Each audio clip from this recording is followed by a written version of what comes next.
होय, आम्ही जातीसाठी लढतोय, म्हणूनच 9 ऑगस्टला मुंबईत येतोय. मराठ्यांच्या मोर्चांना स्वस्तात घेणाऱ्यांना मराठी आता महागात पडणार. आजवर ठिकठिकाणी लढलो, आता एक ठिकाणी एक दिलानं एकत्र लढणार. नुसतं लढणार नाही तर मुंबईत येऊन लढणार. शांत बसलेल्या वाघाला दुबळ तुम्ही समजू नका. ही लढाई आमच्या स्वाभिमानाची, न्यायाची, हक्काची आणि सन्मानाची आहे. चला तर मग आता परत उठायला लागतंय.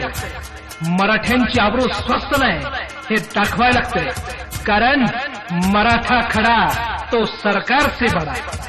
होय, आम्ही येतोय, तुम्ही पण या. आणि तुम्ही येणार कारण मराठ्यांची जात फुटणारी नाही तर एकजुटीनं लढणारे हाय.